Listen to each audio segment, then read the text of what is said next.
আসসালামু আলাইকুম। Winner point আইটির পক্ষ থেকে সকলকে স্বাগতম। আজকে আমরা টেবিলের বাকি কাজগুলো দেখব। প্রথমে আমরা টেবিলে আসলাম, আসার পর আমাদের লেআউটে যাই।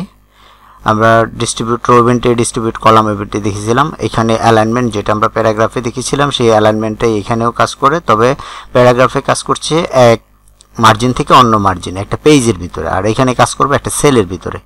আমরা যদি সেলের ভিতরে মিডলে নিতে চাই, এই যে লেখাটা সেলের মাঝে চলে আসছে, একটা সেলের মাঝে চলে আসছে। এটা ঠিক একইভাবে রাইটে নেওয়া যাবে, লেফটে নেওয়া যাবে, ইয়েতে থাকবে। এটা হলো ভার্টিক্যালি কাজ করার জন্য।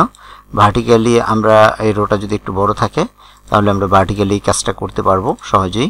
ভার্টিক্যালি সেন্টারে নিলাম, ভার্টিক্যালি রাইটে নিলাম, ভার্টিক্যালি মিডলের রেখা, সেলের মিডল রেখা, এটা হলো নিচের রেখা, নিচে দিয়ে নিতে। তাহলে আমরা এই কয়েকটা অ্যালাইনমেন্ট এই সেলের ভিতরে করতে পারি, যেটা আমরা প্যারাগ্রাফে করেছিলাম আমাদের পেজের মধ্যে। তো আমরা পেজে না, এটা হলো আমাদের সেলের ভিতরে করার জন্য। টেক্সট ডিরেকশন, টেক্সটের নির্দিষ্ট, টেক্সটটা কোন দিকে লেখা হবে সেটার জন্য আমরা এখানে ক্লিক করলেই টেক্সট ডিরেকশন দেখতে পাবো। একটাতে ক্লিক করলেই ঘুরবে, আবার ঘুরে আসছে। এইভাবে প্রতিটা পাতায় পাতায় আমাদের এই জিনিসটা ঘুরে আসবে। এটার নাম হলো সেল টেক্সট ডিরেকশন। টেক্সটটাকে আমরা ঘোরাতে পারি, বিভিন্ন দিকে বিভিন্ন অ্যাঙ্গেলে লিখতে পারি টেবিলের ভিতরে সেটা লেখার জন্য। সেল মার্জিন, সেলের মার্জিন রাখতে পারবো। এই সেলের ভিতরে যদি আমরা মার্জিন রাখতে চাই তাহলে সেটাও রাখতে পারবো। টপে কতটুকু রাখবো, 1 পয়েন্ট দিলাম, 1 পয়েন্ট দিলাম, 1 পয়েন্ট দিলাম, 1 পয়েন্ট দিলাম, চারদিকে মার্জিনে চলে যাবে, সবগুলো সেলের মার্জিনে চলে আসছে। সুতরাং এটা অনেক 1 ইঞ্চিতে অনেক বেশি হয়। আমাদের সেলের ডিস্টেন্সই সেলের হাইটই থাকে 1-2 ইঞ্চি করে, তো 1 ইঞ্চি করে রাখলে সেখানে হবে না, এখানে পয়েন্ট ইউজ করতে হবে। পয়েন্ট ইউজ করে আমরা বাকি কাজটা করতে পারি। তো এখানে পয়েন্ট ইউজ করে আমরা করতে পারি। এই সেল থেকে এই যে লেখা দাগটা থেকে ওটার মার্জিনটা কতটুকু হবে সেটা নির্ধারণ করার জন্য, যদি কখনো লাগে, তো কম লাগে, তারপরেও যদি লাগে তাহলে আমরা এটা করতে পারবো। এই হলো এটা সেলের সাথে লেগে গেছে। যদি আমরা একটু মার্জিন দিই তাহলে ফাঁকা হবে। তাহলে সেল শিখলাম, অ্যালাইনমেন্ট শিখলাম, ডিরেকশন শিখলাম। শর্ট অবশ্য আমরা প্যারাগ্রাফে শর্ট দেখেছিলাম, আমাদের প্যারাগ্রাফ ভিডিওটা দেখলে আমরা দেখতে পাবেন যে শর্ট হলো সাজানো।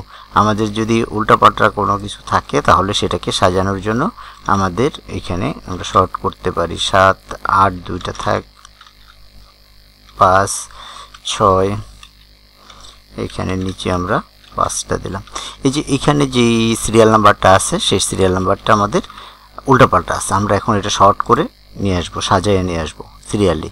তো আমরা কোথায় সিরিয়াল নাম্বার হবে, নাম্বারিং আছে, ওকে। প্যারাগ্রাফ না, অ্যাসেন্ডিং 1, 2, 3, 4, ঊর্ধ্বক্রম নিম্নক্রম দুইভাবে দিতে পারি। এই যেটা আবার সিরিয়াল হয়ে গেছে।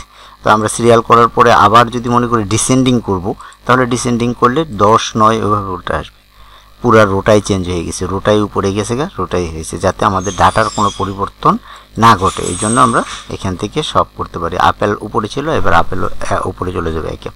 এই হলো আমাদের সেলের কি শর্ট।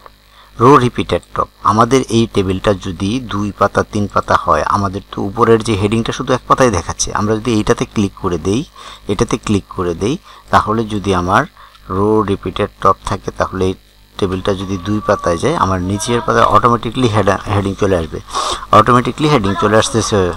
তো এখানে আমাদের ওই কাজটা করতে হলে শুধু এই রো রিপিটেড টপ, যেহেতু রো রিপিটেড টপ করা আছে সুতরাং আর এটাকে আসবে না। তো আমরা যদি আবার এই রো রিপিটেড টপে ক্লিক করি তাহলে এটা উঠে যাবে। তাহলে আমাদের টপের রোতে যাইতে হবে, এখানে যাওয়ার পরে আমাদের এটা উজ্জ্বলতা আসবে, আমরা আবার ক্লিক করলে এবার উঠে যাবে। এবার কিন্তু আমাদের সেকেন্ড পেজে আর এই উপরের হেডিংটা দেখতে পাবো না, নাই।